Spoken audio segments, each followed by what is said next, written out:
नमस्कार, जय हिंद। स्वागत है आप सभी का करियर कैंपस के इस ऑनलाइन प्लेटफॉर्म पे, जहां मैं अतुल सर आप सभी के लिए फिर से एक नेक्स्ट क्लास लेकर आ चुका हूं। और ये है सर आपकी सीईटी पे बेस्ड बीबीए, बीसीए, बीएएमएस की जो भी स्टूडेंट प्रिपरेशन कर रहे हैं उन सभी के लिए इंपॉर्टेंट क्लास होगी। तो चलिए स्टार्ट करते हैं इसी अंदाज के साथ आज का ये सेशन। गुड मॉर्निंग, जय हिंद, जय हिंद। चलिए सर, परसेंटेज चैप्टर की ये क्लास है जिसमें हमने इससे पहले एक लेक्चर देख चुका है जिसमें बेसिक कॉन्सेप्ट और कुछ क्वेश्चंस हमारे हो चुके हैं। आगे हम बात करेंगे आज सेकेंड क्लास की, परसेंटेज की ये सेकेंड क्लास होगी जिसमें आज भी लगभग 15 क्वेश्चन के अप्रॉक्स होंगे और सारे क्वेश्चंस आपके एग्जाम पे बेस्ड इंपॉर्टेंट होंगे। तो कंटिन्यू करते हैं इसी के साथ आज का सेशन। क्वेश्चन है सर, फर्स्ट क्लास में आपने समझ लिया था कि कोई भी परसेंटेज को फ्रैक्शन में कैसे कन्वर्ट करेंगे और फ्रैक्शन को परसेंटेज में कैसे कन्वर्ट करेंगे। क्लियर है? फर्स्ट है sir, if the sum of 40% of a number and 30% of the same number, कोई एक नंबर है जिसका 40% और 30% का जो सम है वो आपके पास 70 है, तो देन द नंबर इज, आपको हिंदी में भी है क्वेश्चन, इंग्लिश में भी है, बाइलिंगुअल है। क्वेश्चन बोलता है यदि किसी संख्या के 40% और उसी संख्या के 30% के योग 70 है तो वह संख्या कौन सी है। आप अपने तरफ से लीजिए कि वो संख्या क्या आएगी। ठीक है, हमने अपने तरफ से यूनिट में माना कि वो नंबर 100 है। क्या बोला हमने? नंबर 100 है। अब देखिए कि अगर नंबर 100 है सर, तो इसका अगर आप लेंगे 100 का सबसे पहले कितना 40%, तो 40% मीन्स 40/100 और ये हो जाएगा आपका 100 से 100 कैंसल। तो बताइए वैल्यू क्या आएगी यहाँ 40, और ये 40 हो गया 40%। सेम नंबर का 30%, 100 का 30% क्या होगा सर? तो ये 20 से 20 कैंसल आउट, 100 का 30% 30 होगा। अब इन दोनों का सम बोलता है 70 है, तो है सर 70, बिल्कुल करेक्ट है। तो आपने क्या नंबर को लेके सॉल्व किया? 100 को। तो आपका राइट आंसर होना क्या चाहिए? 100 यूनिट इज इक्वल टू 100। 100 जो नंबर है वो सेटिस्फाई करता है कि आपके 100 का 40% 40 और 100 का 30% दोनों का एड ऑन करो तो 70 मिल जाता है। अगर 70 नहीं मिलता तो हम बोलते हैं कि 100 आंसर सही नहीं है। क्लियर? ठीक है, आई होप आपको फर्स्ट क्वेश्चन क्लियर हुआ होगा। ठीक है, चलो नेक्स्ट सेकंड है सर आपके पास इनकम, एक्सपेंडिचर और सेविंग पे बेस्ड क्वेश्चन है आपका, कि आप कुछ इनकम करते हैं फिर वहीं से एक्सपेंस करते हैं और फिर कुछ आप वहां से सेव करते हैं। P is salary is 30% of Q is salary and Q is salary is 20% of R is salary। P का वेतन Q के वेतन का 30% है और Q का वेतन R के वेतन का 20% है। क्लियर? तो आपके पास कितने कैंडिडेट है? 3, एक P है, एक Q है और एक आपके पास R है। क्लियर? आप लिखिए सबसे पहले यहाँ पे, अगर आप नोट करेंगे तो आपको देखना होगा कि Q का वेतन R के वेतन का 20% है। तो सबसे पहले R की सैलरी पता होना चाहिए, R की सैलरी का 20%। तो सर 20%, 100 का 20% कितना होता है? 20। क्लियर है? 20% है, ये हो गया सर। आगे बोलता है कि P is salary is 30% of Q, Q की सैलरी का 30% होगा। तो 20 का 30% निकाल पाओगे क्या? सबसे पहले निकाल कर देखिए 20 का 30% क्या होगा। तो 20 का जब आप 30% निकालेंगे तो आएगा 6। तो सर ये P की वैल्यू होगी 6। क्लियर है? अब क्वेश्चन क्या बोलता है कि आपको फाइंड करना है what percentage of R is salary is P is salary. P का जो वेतन है R के वेतन का कितना परसेंट है, तो P की सैलरी को बताना है R की सैलरी का कितना है। तो बताइए P की सैलरी है कितनी यहाँ पे 6 और R की सैलरी कितनी है 100। इसका कितना परसेंट है? परसेंटेज में कन्वर्ट करने के लिए 100 से मल्टीप्लाई करते हैं, 100 से 100 कैंसल आउट हो जाएगा, आपका राइट आंसर 6% आएगा। इस प्रकार ऑप्शन नंबर बी बिल्कुल करेक्ट होगा। ठीक है, clear? Option B second question का। और सारे क्वेश्चन आपके एग्जाम ओरिएंटेड है सर, ऐसा कोई भी क्वेश्चन नहीं है जो कहीं और से ले लिया गया हो। जिन क्वेश्चनों के आने की प्रोबेबिलिटी है उन्हीं क्वेश्चनों को बिल्कुल लिया गया है। ठीक, आप कंप्लीट क्लास देखें, कंप्लीट क्लास देखने के बाद पूरा ओवरऑल कोर्स आपके लिए फ्री है, बिल्कुल कोई इसका चार्जेस नहीं है। पूरे क्लासेस आपको जितने यूनिट के क्वेश्चन आपको आते हैं सारे यूनिट के क्वेश्चन देखने मिलेंगे। क्लियर?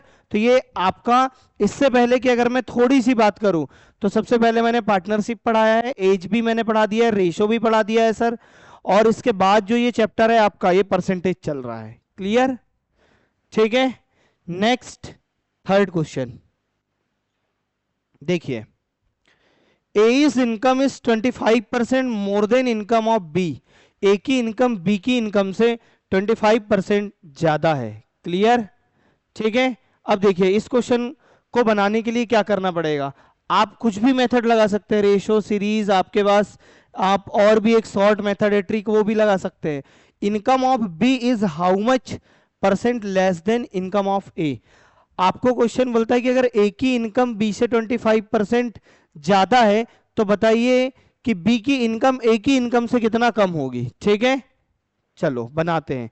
आपके पास बेसिक, मैं सबसे पहले रेशो मेथड से बता रहा हूं आपको, बहुत टफ नहीं होगा, बहुत इजी होगा। क्लियर? आप एक साइड क्या लिखिए ए, एक साइड क्या लिखेंगे आप बी। हमने लिखा ए, हमने लिखा बी। हमने बोले ए की जो इनकम है बी से 25% ज्यादा है। करेक्ट है? तो सर सबसे पहले बी की इनकम पता होनी चाहिए। बी की इनकम मैंने 100 माना तो इसकी इनकम मानूंगा मैं 125। क्लियर है? इसमें कोई डाउट सर है? नहीं है? ठीक है। अब ये 125 हो गया और ये इसकी इनकम 100 हो गई। अब आपको दिखता है कि 100 से 25% ज्यादा है किसकी इनकम, ए की इनकम, तो तब जाकर ए की जो सैलरी है, इनकम है सर, वो 125 होगी। पर आपको फाइंड करना है कि जो बी की इनकम है वो ए की इनकम से कितना परसेंट है। तो 100 का कितना भी परसेंट निकालो, बहुत इजी होता है। आपने 100 का 10% बोला तो 10 होगा, 100 का 9% बोला तो 9 होगा, 100 का 5% बोला तो 5%। मीन्स जितना परसेंट आप बोलेंगे 100 का, उतना ही परसेंट आपका आंसर होगा। तो ये 100 है, वो 25 है, तो 25% ज्यादा है। करेक्ट? पर बी की सैलरी सर, बी की इनकम इससे कितना कम है, तो सर 25 कम है, ना कि 25%। 25 लेस देन है किससे, किस पे, 1 to 5 पे। कितना परसेंट है इंटू 100। इसको रिजॉल्व करो सर आप। 25 से 5 टाइम में पूरा पूरा डिवाइड हो जाएगा और 5 से 20 टाइम में पूरा पूरा डिवाइड हो जाएगा। आपका राइट आंसर आएगा 20%, और जिस ऑप्शन में आपको 20% दिख रहा हो वो आपका आंसर राइट है। क्लियर? ठीक है, ये रेशियो मेथड थी सर आपकी। ठीक है, चलिए अब बात आती है कि सर एक सॉर्ट मेथड, इसकी ट्रिक बोल सकते हैं आप, या आप बोल सकते हैं एकदम सॉर्ट है। ठीक, बनेगा कैसे समझना, बहुत टफ नहीं जाएगा। आपको क्वेश्चन ने बोला कि A is income is 25% more than of B. आपके पास जब भी ऐसे क्वेश्चन आएंगे तो कोई दो वेरिएबल होंगे, कोई दो पर्सन होंगे, कोई भी टू चीज होगी, मतलब दो ऑब्जेक्ट होंगे बस। तो अगर क्वेश्चन ने आपको मोर देन दिया है तो क्वेश्चन आपको डेफिनेटली लेस देन पूछेगा, और क्वेश्चन ने अगर आपको लेस देन दिया है तो क्वेश्चन आपसे मोर देन पूछेगा। करेक्ट है? इतनी बात समझ आई कि अगर पहले उसने बता दिया कि किसी की इनकम आपकी इनकम से इतनी ज्यादा है तो बाद में पूछेगा उससे कितनी कम है, और अगर स्टार्टिंग में ही बता दिया कि इनकम इतनी कम है इससे, तो बताइए बाद में कितनी ज्यादा होगी। क्लियर? तो याद रखना, मोर देन दिया तो प्लस लेना है, लेस देन दिया तो माइनस लेना है। एग्जैक्ट बात समझो। आपके पास कौन है, ए, और आपके पास कौन है, बी। तो सर ए की जो सैलरी है, ए की सैलरी बी की सैलरी से आपको बताना है कि ए की सैलरी बी की सैलरी से 25% अधिक है। तो सर ये ए की सैलरी के बारे में बात कर रहे हैं, एक साइड प्लस में दिया है, बताना माइनस में है। क्लियर? तो सर प्लस मोर देन 25% ज्यादा है, तो आप 25% की फ्रैक्शन वैल्यू लिखो। क्या होती है सर, 1/4 होती है। क्या होती है फ्रैक्शन वैल्यू, 1/4 होती है फ्रैक्शन वैल्यू। तो आप लिखेंगे यहां 1/4। ये मोर देन है इसलिए प्लस लगाया हूं, अगर लेस देन होती तो माइनस लगाता। अब सर यहां प्लस का सिंबल है तो न्यूमिनेटर और डिनोमिनेटर को ऐड ऑन कर दो।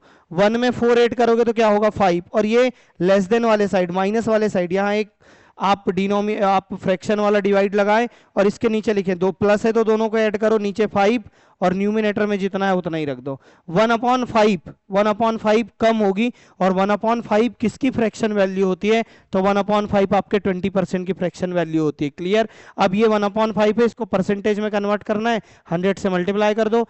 सर 5 से डिवाइड करोगे तो आपका आंसर आएगा 20% इज द राइट आंसर, जो ऑप्शन नंबर बी करेक्ट है। क्लियर? ठीक है, ठीक है। आपको अब ऐसे क्वेश्चन देखने मिलेंगे, लेस देन देगा तो मोर देन पूछेगा, मोर देन देगा तो लेस देन पूछेगा, बस दो ही चीज हो सकती है। थर्ड क्वेश्चन कंप्लीट है। अगर आप क्लियर है, समझ आ गया है तो ठीक है सर। मेथड 1 है ये आपके पास रेशो, सेकंड है ट्रिक। नेक्स्ट, इसका ज्यादा यूज करेंगे, आपको ना आए समझ तो रेशो से भी मैं बताऊंगा, ठीक है। देखिए, Shyam is income is 20% less than Ram is income से। तो सर लेस देन दिया है ना, तो आप पहले ही माइनस लगा दो, तो आपको डेफिनेटली लास्ट में मोर देन पूछा होगा। How much is Ram is income more than, देखिए पूछा ना more than. Shyam is income, Shyam is in percentage terms, बताइए कितने परसेंट ज्यादा होगी। आपको बताना है कि श्याम की इनकम अगर श्याम राम की इनकम से 20% कम है तो उससे कितनी ज्यादा होगी।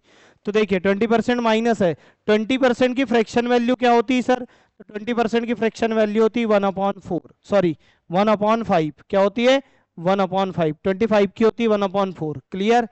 तो सर यहां लिखेंगे आप 1/5, लिख लिया आपने। सामने माइनस का सिंबल है तो आप इनका डिफरेंस लो, ये इनको घटाओ। आप डिफरेंस लोगे तो 5 से 1 कम करोगे तो कितना आएगा 4, और यहां लिखिए डिनोमिनेटर में 4 और न्यूमिनेटर में जितना है आप उतना ही नोट कर दो, 1 है तो 1 नोट कर दो, क्लियर है। ठीक है, तो ये हो गया आपका 1, क्लियर, ठीक है, ये 1 हो गया।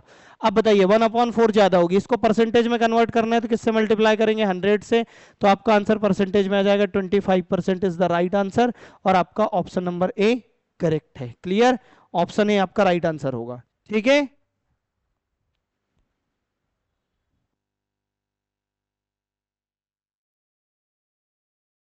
चलिए नोट करेंगे।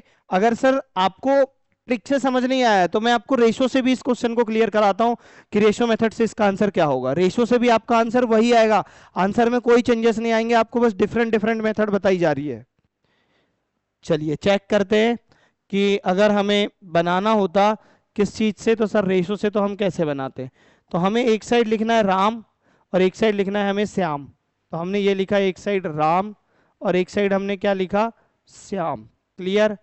क्वेश्चन बोलता है Shyam is income less, Shyam is income is 20% less than Ram is income, Ram की इनकम से 20% लेस देन है, ठीक है।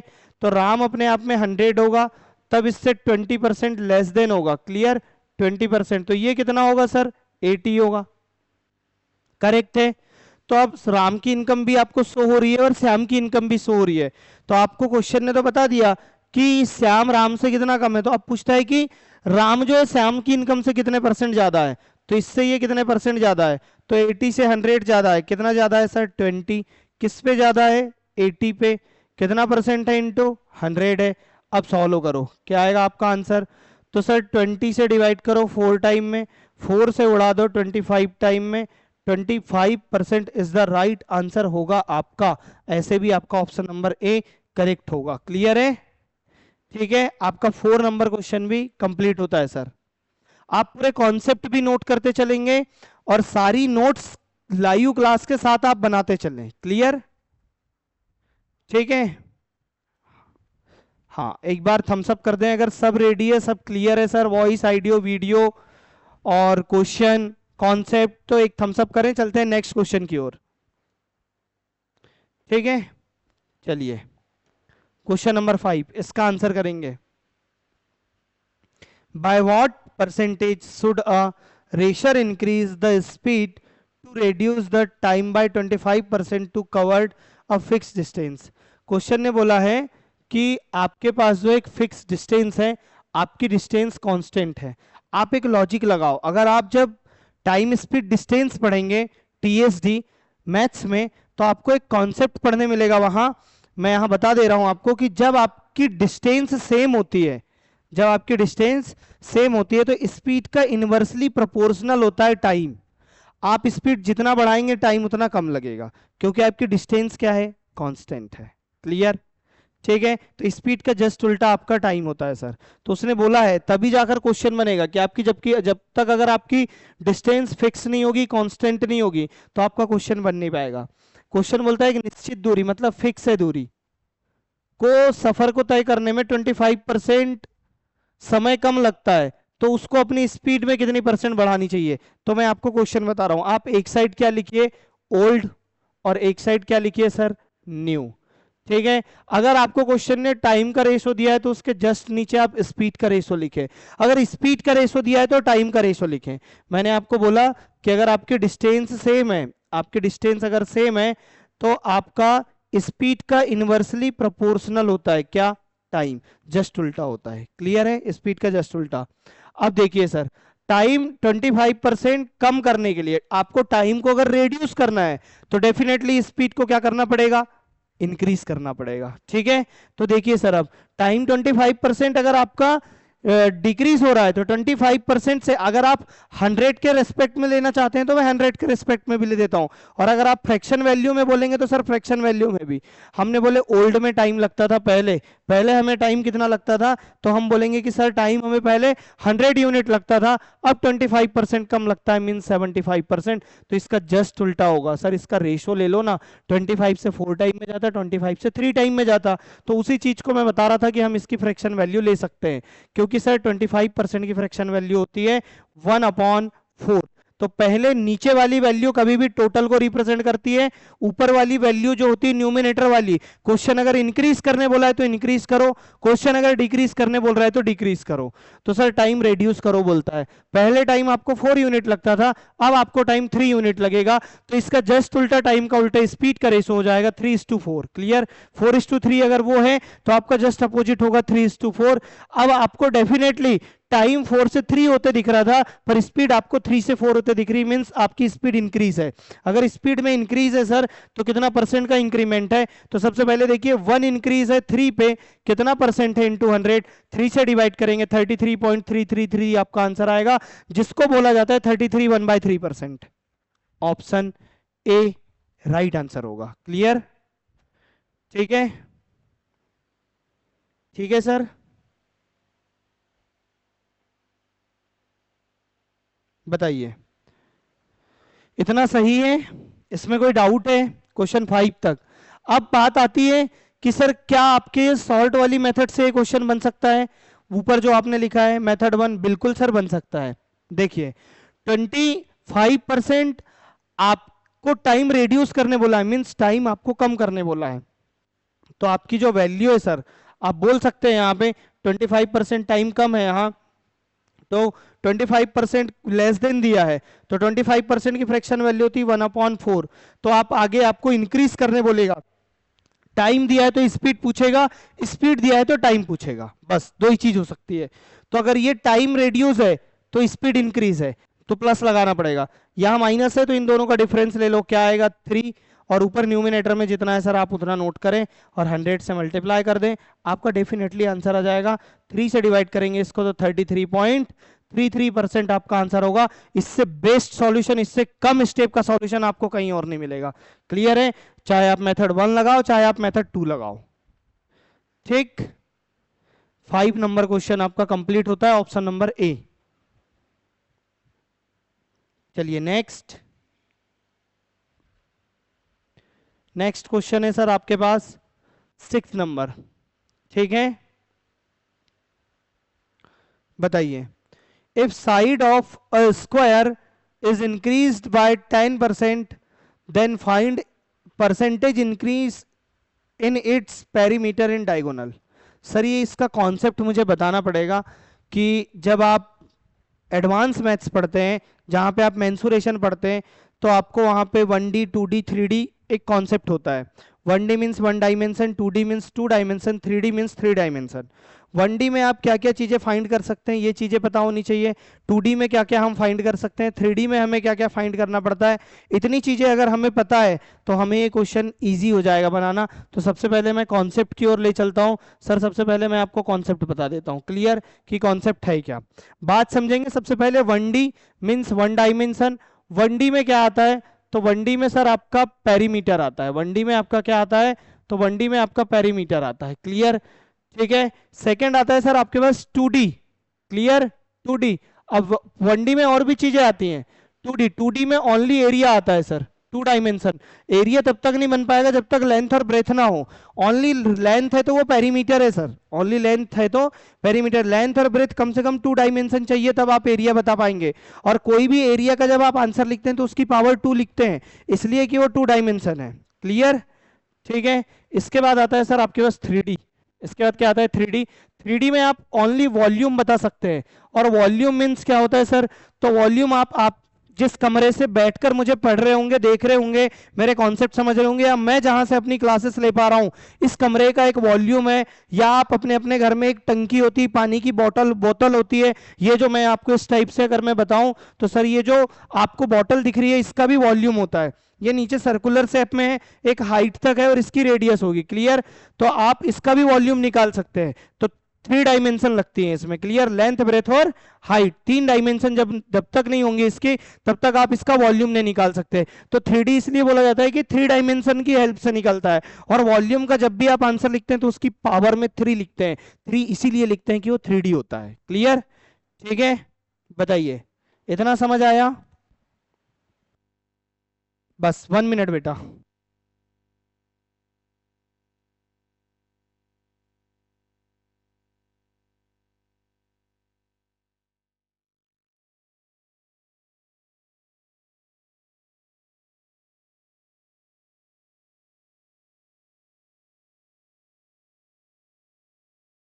ठीक है, चलो करते हैं स्टार्ट। क्या है? हमने बोला कि 1D में पेरीमीटर, एक पेरीमीटर मीन्स परिमाप। दूसरी चीज आती है सर आपका डायगोनल। डायगोनल मीन्स होता है सर, डायगोनल मीन्स होता है आपका विकर्ण। डायगोनल के बाद जो है सर आपको देखने मिलेगा यहाँ पे रेडियस। रेडियस भी जो है कुछ चीजें छूट सकती है। क्लियर? रेडियस है।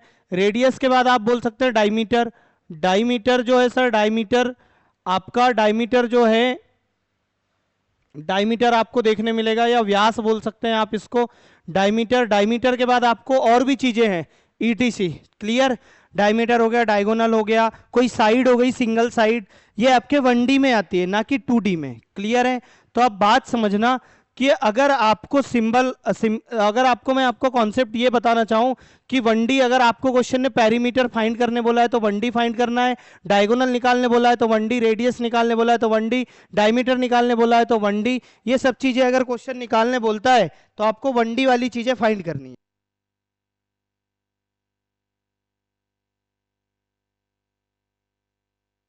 क्लियर? अब देखिए, हमने एक अपने तरफ से क्वेश्चन लिया, एक स्क्वायर के एग्जांपल से समझाता हूं मैं आपको। मैंने बोला कितना नोट करेंगे, एक स्क्वायर है, ठीक है, रेक्टेंगल जैसे आपको दिख सकता है पर है स्क्वायर। मान लेना कि एक स्क्वायर है जिसकी चारों साइड क्या होती है, मतलब फोर्थ साइड पूरी इक्वल होती है। क्लियर? अब देखिए, अब यहां पे अगर आपको इसका 1D निकालना है तो सर 1D, आप अभी रुक जाइए, ऐसा भी ना करें। हमने एक स्क्वायर लिया है। अब हमने बोला कि सर अगर हम इसकी साइड जो भी मानते हैं, सभी स्क्वायर की साइड हमने 5 5 5 माना है। अब आगे हमने बोला कि एक दूसरा स्क्वायर लिए जो हमने इसकी साइड को इंक्रीज कर दिए, कितना? 20%। तो सबकी साइड हो गई 6 6 6। 5 से कोई भी चीज 6 होती है तो 20% का इंक्रीज होता है। क्लियर है? ठीक है सर। अब देखिए क्या क्या चेंजेस देखने मिलेंगे आपको। तो आपको चेंजेस, जो जो चीजें देखने मिलेंगी, अब देखिए इतना डायग्राम बनाए आप पहले।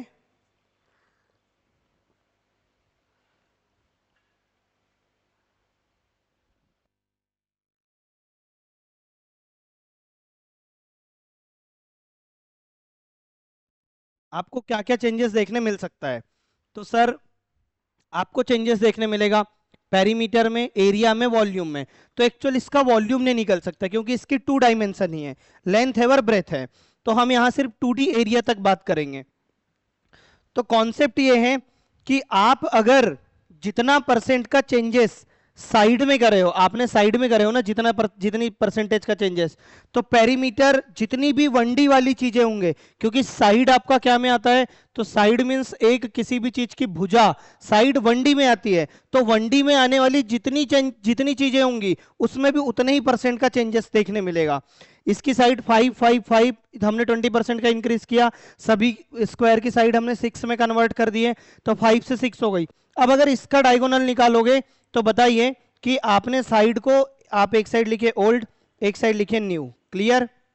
ये है आपके पास क्या, तो ये थी आपकी साइड। क्लियर? साइड, साइड क्या हुई, 5 से 6 हो गई। अब सर हम बात करते हैं इसके डायगोनल की। किसके? इसके डायगोनल की, कि सर इसका डायगोनल होगा क्या, विकर्ण। देखिए आपको पता होना चाहिए कि स्क्वायर मींस स्क्वायर का जो डायगोनल है उसका जो डायगोनल का फॉर्मूला होता है a√2 या √2a बोलते हैं, क्लियर, साइड इंटू मल्टीप्लाई √2, ठीक है। तो यहाँ साइड स्क्वायर की कितनी 5, तो इसका अगर आप डायगोनल की बात करेंगे तो ये होगा सर 5√2, क्लियर। और इसके अगर डायगोनल की बात करेंगे इस स्क्वायर के नए वाले की तो ये होगा 6√2, क्या होगा 6√2, क्लियर है, ठीक है सर। अब देखिए 5√2 6√2, तो डायगोनल आपको क्या होते दिख रहा है, तो सर डायगोनल आपको 5√2 से 6√2 होते दिख रहा है। तो परसेंटेज में चेंजेस बताओ कितना परसेंट चेंज होगा, क्योंकि आपने यहाँ पे एक वर्ग की जो साइड है, एक वर्ग की साइड को 20% आपने क्या किया था, 20% इंक्रीज किया था, तब इसके बाद ये डायग्राम बना था। ये इससे यहाँ पे आने में 5 से 6 हुआ मीन्स 20% का इंक्रीज है। तो डायगोनल में क्या डिफरेंस आया सर, इसको सॉल्व करेंगे तो आप यहाँ √2 से √2 कैंसिल आउट कर दो, 5 से 6 हुआ, डायगोनल भी 1 का इंक्रीज है सर, किस पे 5 पे, कितना परसेंट है इंटू 100, 5 से डिवाइड करो, आपका आंसर क्या आएगा 20%। और मैंने अभी एक वर्ड थोड़ी देर पहले बोला कि अगर आप साइड में जो चेंजेस करते हैं, क्योंकि साइड आपकी 1D है, सबसे पहले ये पता होना चाहिए, तो साइड में आपने जो चेंजेस किया है तो 1D में आने वाली जितनी भी चेंजेस होंगे उनमें सब में उतना ही परसेंट का चेंजेस देखने मिलेगा। Perimeter, diagonal, radius, diameter, side, हर चीज में उतना ही परसेंट का आपको चेंजेस मिलेगा देखने। आपको एग्जांपल अगर आपको और चाहिए तो सर आप इसको पेरीमीटर, इसका पेरीमीटर ले लीजिए। अगर आप इसका पेरीमीटर लेंगे तो पेरीमीटर में क्या चेंजेस आएगा, एक साइड क्या लिख रहा हूं मैं ओल्ड, एक साइड क्या लिख रहा हूं सर मैं न्यू। बताइए इसका पेरीमीटर, पेरीमीटर का फॉर्मूला होता है 4a, ठीक है, 4 इंटू वन साइड का मल्टीप्लीकेशन 4 इंटू ए। यहां कैपिटल ए इसलिए लिखा हूं क्योंकि ये सेकेंड डायग्राम की साइड है ना कि फर्स्ट डायग्राम की। स्मॉल ए मीन्स छोटा वाला, कैपिटल ए मीन्स बड़ा वाला डायग्राम। इसके यहां पे क्या आ जाएगा 4 इंटू 5, यहाँ क्या होगा 4 इंटू 6, यहाँ क्या बन जाएगा 4 इंटू 5 20, 4 इंटू 6 24, 20 से 24 हुआ, 4 का इंक्रीज है 20 पे, ठीक है, 4 का इंक्रीज है 20 पे, कितना परसेंट है इंटू 100, 20 से डिवाइड करो 5 टाइम में, 5 इंटू 4 20%। आपको यहाँ भी 20%, ये 20% इंक्रीज किए तो डायगोनल भी 20% इंक्रीज दिखा और आपका पेरीमीटर भी 20% इंक्रीज दिखा। तो सर एरिया में क्या होगा, तो एरिया के लिए आपको लेंथ अलग लेना पड़ेगा और ब्रेथ अलग लेना पड़ेगा, क्लियर है, 2 डायमेंशन की जरूरत पड़ेगी। तो अब वो मैं डायरेक्ट आपको क्वेश्चन में बताता हूं। तो अब अभी आगे देखेंगे, ये अगर उम्मीद है अगर आपको ये क्वेश्चन या ये कॉन्सेप्ट आपको समझ आया तो एक थम्स अप करें, फिर चलते हैं जिस क्वेश्चन से हमने एंड किया था उसी क्वेश्चन की ओर, ठीक है। बताइए हम कौन से क्वेश्चन से एंड किए थे हमने, तो हमने जहां से जिस क्वेश्चन से एंड किया था हम वहीं आपको ले चलते हैं। ये क्वेश्चन है हमारे पास कि sir if side of a square, एक स्क्वायर है, is increased by 10% then find percentage increase it perimeter। बताओ आपने साइड को 10% इंक्रीज किया तो पेरीमीटर भी तो 1D है, तो आपका आंसर डेफिनेटली आएगा कितना परसेंट, तो सर डेफिनेटली आपका पेरीमीटर एंड डायगोनल, पेरीमीटर और डायगोनल दोनों 1D होते हैं, 10% आपका राइट आंसर है। विदाउट कॉन्सेप्ट आप सबसे फर्स्ट स्लाइड देखेंगे तो वहां पे आपको देखने मिल जाएगा, क्लियर, 10% होगा, सॉल्व भी करेंगे तो वही आंसर आएगा, ठीक है। जितना चेंजेस साइड के साथ करोगे उतना ही चेंजेस 1D वाली जितनी चीजें पूछेगा क्वेश्चन उनके साथ होगा, बस ये नोट आप कर लेंगे अपनी नोटबुक में। Next, if radius of a circle, radius 1D में आती है बेटा, ठीक है, if radius of a circle is increase by 20% then find the increase it is circumference. बताओ सरकमफेरेंस भी 1D में आती है, परिधि जिसको बोलते हैं, परिधि, परिधि जो है ना परिमाप का भाई है, बहन है, ऐसा समझ लें, सिस्टर है, पेरीमीटर की सिस्टर सरकमफेरेंस है, क्लियर, क्योंकि पेरीमीटर भी 1D है, सरकमफेरेंस भी 1D है। तो बताइए कि अगर आपने यहाँ 20% का इंक्रीज किया तो आपका 20% सरकमफेरेंस भी इंक्रीज होगी, क्योंकि सरकमफेरेंस भी 1D है, राइट आंसर होगा 20%, ऑप्शन बी, ठीक है। Next, if the side of a square is increased bye 5% then the percentage increase in area will be, ठीक है, its area will be।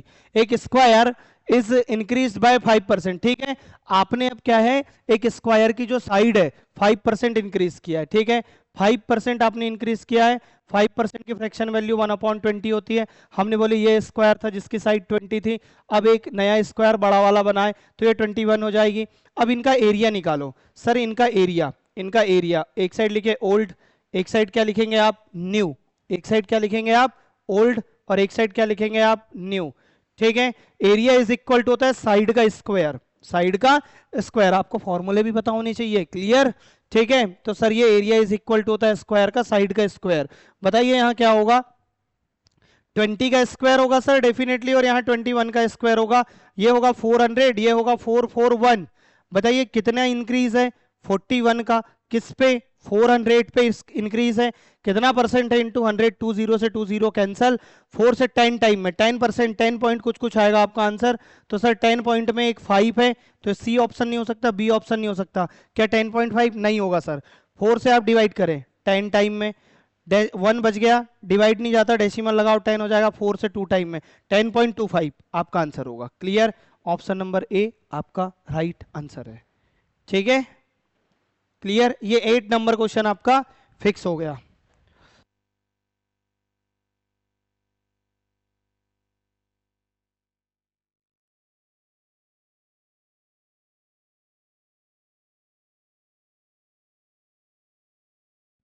चलिए नेक्स्ट, 8 के आगे है 9th नंबर क्वेश्चन। ठीक है, स्क्वायर पे बेस्ड क्वेश्चन थे, अब आपके रेक्टेंगल पे बेस्ड क्वेश्चन है। If the length of a rectangle is increased by 12% and the breadth is decreased by 8%, the net effect on the area. आपको मैंने बोला था कि सर अगर एरिया बताना है तो आपको 2 साइड की जरूरत पड़ेगी, आपको एक लेंथ और एक ब्रेथ दोनों चाहिए। क्लियर, तो आपको बेसिक सा फॉर्मूला है, आपको डेफिनेटली पता होगा कि रेक्टेंगल का एरिया इज इक्वल टू होता है लेंथ इनटू ब्रेथ। क्लियर, तो आप एक साइड रेशियो मेथड लगाएं, ओल्ड लिखिए, और एक साइड आप न्यू लिखिए। आप यहाँ लेंथ लिखिए, लेंथ के नीचे ब्रेथ लिखिए, नीचे जो भी चेंजेस आएगा लेंथ और ब्रेथ जब आपस में मल्टीप्लाई करेंगे तो नीचे एरिया मिलेगा आपको। क्लियर, ठीक है, अब नोट करें क्या होगा आपके पास। आपको 12% का इंक्रीज देखने मिलता है, क्या में, तो 12% का इंक्रीज देखने मिलता है सर आपको इसमें लेंथ में। 12% की फ्रैक्शन वैल्यू क्या होती है, 3/25, 3/25। तो सर डिनोमिनेटर लेंथ आपका पहले 25 था, उसमें 3 इंक्रीज हुआ तो 28 हुआ, करेक्ट है। ब्रेथ की अगर बात करूं तो 8%, 8% की फ्रैक्शन वैल्यू होती है 2/25, तो ये डिक्रीज हुई है। क्लियर, ये डिक्रीज हुई है, 25 पे 2 डिक्रीज हुई है तो 23 होगी। 25 का स्क्वायर करेंगे 625 होगा। 28 इंटू 3, 23 का मल्टीप्लाई 28 से कर दो, या 28 का मल्टीप्लाई 23 से कर दो, आंसर आपका वही आएगा। 28 का कर रहा हूं मैं, 28 इंटू 3 84, रिमेनिंग आ गया आपके पास 8। 28 इंटू 2 56, 56 और 8 64, तो ये आपको एरिया देखने मिलेगा 644, 625 से। क्लियर है, ठीक है। कितना इंक्रीज है सर, तो अगर आप यहाँ पे इंक्रीमेंट देखेंगे टोटल तो 625 से 644 हुआ है, 19 का इंक्रीज है 625 पे। कितना परसेंट है, इंटू 100, आप 100 से मल्टीप्लाई करेंगे। 25 से 25 टाइम में डिवाइड होगा, ये 4 टाइम में होगा, ऊपर 76 आएगा, नीचे 25 आएगा। आप इसको फिर से डिवाइड करेंगे, 25 इंटू 3, 3 पॉइंट कुछ आपका आंसर होना चाहिए। तो सर आपका इंक्रीज हो गया डिक्रीज। अब देखिए 2 पॉइंट वाले आपके आंसर हो नहीं सकते, ये 2 ऑप्शन मैंने एलिमिनेट कर दिए। अब बात है कैसे समझेंगे सर, बहुत से स्टूडेंट का ऑफलाइन में भी डाउट आता है कि सर हम इंक्रीज मतलब इंक्रीज हो रहा है या डिक्रीज हो रहा है कैसे समझेंगे।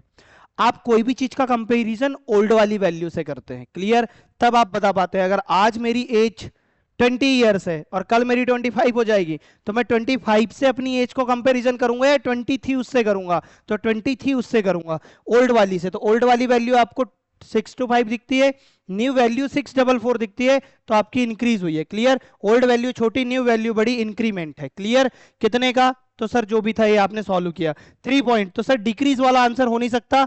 ऑप्शन सी भी आपका रॉन्ग हो चुका, करेक्ट होगा ऑप्शन नंबर ए 3.04। आप यहां पे बिल्कुल लिख सकते हैं बिना सॉल्व करे एग्जाम में भी, ठीक है।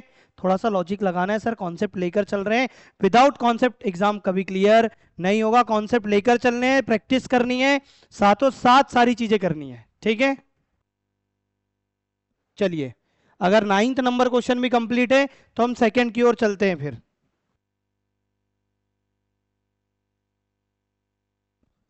देखिए नेक्स्ट है 10 नंबर। देखिए, अगर स्पीड हो जाए तो आप बिल्कुल कमेंट करेंगे कि सर समझ नहीं आ रहा है या थोड़ा स्लो चलिए, फिर भी मैं स्लो ही चल रहा हूं, ठीक है, आप बिल्कुल नोटबुक नोट करते चल सकते हैं। Base of a triangle is increased bye 33 1/3%। एक ट्राइंगल के बेस को 33 1/3% इंक्रीज किया जाता है and its height is reduced by 16 2/3%। Clear, ठीक है, इनकी फ्रैक्शन वैल्यू पता होनी चाहिए। इसकी फ्रैक्शन वैल्यू 1/6 होती है, इसकी फ्रैक्शन वैल्यू 1/3 होती है, ठीक है।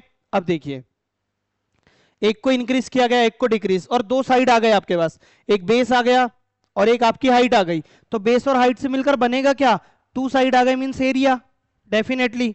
आगे find the percentage change in area of triangle. Clear पूछा ना उसने, आपके पास अगर दो साइड आ गए तो आप बिल्कुल बता सकते हैं कि डेफिनेटली एरिया के बारे में ही क्वेश्चन पूछेगा आपसे।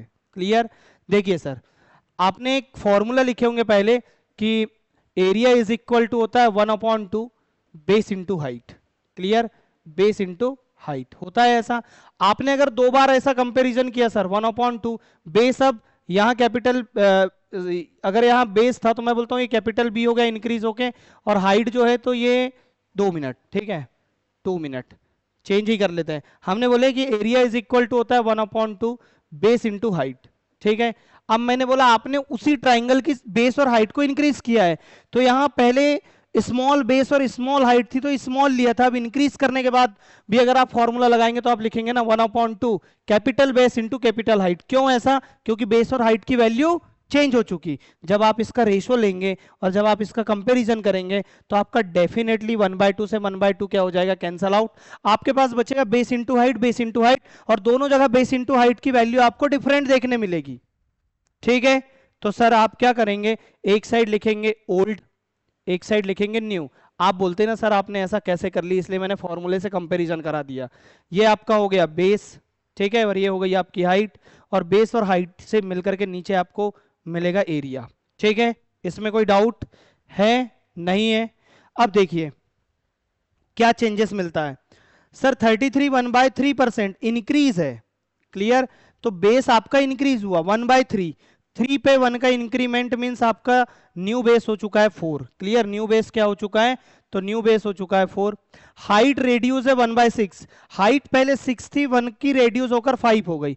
सर बेस इंटू हाइट करना पड़ता है ना, बेस इंटू हाइट, तब एरिया मिलता है। 6 into 3 18, 5 into 4 20। Sir answer increase वाला आएगा या डिक्रीज, तो आप तो इंक्रीज वाला आएगा। अगर पर आपके पास अच्छी बात है कि ऑप्शन में लिखा नहीं है परसेंटेज के आगे कि इंक्रीज है या डिक्रीज। जब लिखा होता है तो कंफ्यूज हो जाता है स्टूडेंट कि हमें करना क्या है, तो सर उसका ऑप्शन है छोटे से बड़े की तरफ जा रहे हैं तो इंक्रीज है, बड़े से छोटे की तरफ जा रहे हैं डिक्रीज है।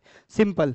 बताइए कितने का इंक्रीमेंट है, 2 का, किस पे, 18 पे, कितना परसेंट है, इंटू 100। सॉल्व करो सर, 1/9, 9 से सॉल्व करेंगे 11, 1/9% आपका आंसर आना चाहिए। जो भी ऑप्शन में होगा वही आपका राइट आंसर है। Option number D for dog is the right answer. Clear, ठीक है, ठीक है सर। और 10 क्वेश्चन इस प्रकार आपके कंप्लीट होते हैं। चलिए, इतना सब कुछ सही है, समझ आ रहा है, ऊपर से चीजें नहीं जा रही हैं तो आप बताइए। नेक्स्ट क्वेश्चन की ओर हम जंप करते हैं। क्वेश्चन नंबर है हमारा 11, ठीक है। फिर से उसी पे बेस्ड क्वेश्चन है। Base of a triangle is increased by 16 2/3%। इसकी फ्रैक्शन वैल्यू क्या होगी, 1/6, and its height is reduced by 33 1/3%, तो 1/3 होती है। क्लियर। अब देखिए नेट परसेंटेज चेंजेस, तो सर आपका क्वेश्चन तो सेम ही है, बस क्वेश्चन ने आपको क्या किया, थोड़ा सा घुमा दिया। तो आप एक साइड लिखिए क्या, ओल्ड, थोड़ा सा चेंजेस है बस, और एक साइड क्या आएगा, न्यू। देखिए सर ये बेस, नीचे हाइट, बेस और हाइट से मिलकर के आपको क्या मिलेगा, एरिया। बेस में क्या चेंजेस है, 6 से क्या हुआ है सर, सबसे पहले 1 by base of a triangle is increased, increase हुई है, 6 से क्या हो जाएगा 7, यहां क्या हो जाएगा सर 3 पे 1 का decrease means 2। Answer different different आएंगे। क्लियर। अब देखिए डिक्रीज हुई थी आपकी हाइट, 6 इंटू 3 18, 7 इंटू 2 14, 18 से 14 हो गया, आपका आंसर डिक्रीज वाला आएगा ना कि इंक्रीज वाला। ठीक है, तो आंसर होना चाहिए सर डिक्रीज। कितना डिक्रीज है सर यहाँ पे? 4 का डिक्रीज है, किस पे? 18 पे। कितना परसेंट है? इंटू 100। पहले 4 से डिवाइड कर दो सर, आप 2 टाइम में, 2 से 9 टाइम में ना, और ऊपर अभी आप ऊपर पहले मल्टीप्लाई कर ले, 100 इंटू 2, 200 अपॉन 9। 9 से 2 टाइम में, 9 इंटू 2 18, बच गया 2, हो गया 29 इंटू 2 22 के अप्रॉक्स आपका आंसर होना चाहिए।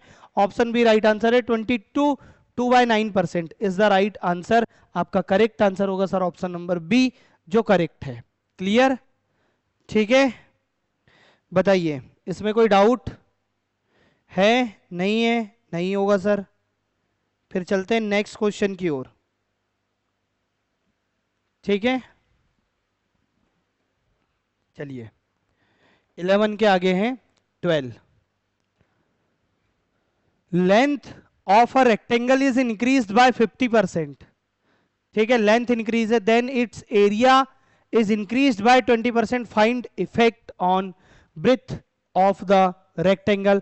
तो बताइए, अगर एक रेक्टेंगल की हाइट 50% इंक्रीज होती है और आपके पास जो है तो एरिया में नेट चेंजेस 20% का आता है, इंक्रीज होती है, एरिया भी इंक्रीज होता है, तो बताइए कि उसके ब्रेथ में क्या नेट चेंजेस देखने मिलेगा? सिंपल है सर, रेशो मैंने आपको पढ़ाया, और रेशो मेथड में भी जब आपके पास कोई एक वैल्यू फाइनल के ऊपर मिसिंग होती है तो उसे कैसे फिल करना है, उसे कैसे फाइंड करना है, ये भी मैंने सिखाया है जब मैंने रेशो पढ़ाया है तब। तो अब देखिए यहाँ पे कि होगा कैसे। एक साइड आप क्या लिखेंगे? ओल्ड। एक साइड आप क्या लिखेंगे? न्यू। सर आप यहाँ क्या करेंगे? तो यहाँ पे हो जाएगा आपका लेंथ, यहाँ होगी ब्रेथ, और नीचे फाइनल आपको मिलेगा एरिया। ठीक है, आप इनकी फ्रैक्शन वैल्यू लिखो। 50% की होती है 1/2, इंक्रीज है 2 से वैल्यू क्या हो गई जी? 3। एरिया 20% 1/5, 5 से एरिया क्या हो गया सर? 6। अब देखिए, ध्यान से देखेंगे, नजर हटी और दुर्घटना घटी, ऐसे वाले कॉन्सेप्ट हो जाते हैं। ठीक है, अगर हमें ब्रेथ फाइंड करना है तो इस 5 का मल्टीप्लाई करिए, इस 5 का मल्टीप्लाई करिए 3 से। आपने अगर पिछली क्लासेस देखे हैं तो आपको डेफिनेटली याद आ रहा होगा। और ये वैल्यू फाइंड करना है तो 6 का मल्टीप्लाई करिए 2 से। जितनी चीजें यहाँ कैंसल आउट हो सकती है करिए, पर कुछ भी कैंसल आउट नहीं हो पाएगा। 3 से होगा सर, कितने टाइम में होगा ये? तो आप देखेंगे यहाँ पे तो आपको चेंजेस देखने मिलेगा। 3 से आप इसको 2 टाइम में डिवाइड कर सकते हैं, यहाँ बचा 5, और 2 इंटू 2 क्या हो गया? 4। डिक्रीज हुई ना डेफिनेटली आपकी क्या? हाँ आपकी क्या? तो सर ब्रेथ, और क्वेश्चन ने पूछा भी था कि ब्रेथ में क्या चेंजेस आएगा, तो इंक्रीज वाले मेरे आंसर नहीं हो सकते, ये दो आंसर मेरे हो नहीं सकते। कौन सा? बी और सी। या तो आंसर होगा ए या तो आंसर होगा बी। अब देखिए 5 से 4 हो गया, 1 का डिक्रीज है 5 पे, कितना परसेंट है? इंटू 100। 5 से डिवाइड करें, आपका डेफिनेटली आंसर 20% आएगा, और आपका आंसर होगा ऑप्शन नंबर ए, ना कि ऑप्शन नंबर डी। क्लियर? ठीक है, ऑप्शन ए राइट आंसर है सर। ठीक है, बताओ कोई समस्या सर इसमें है? नहीं है?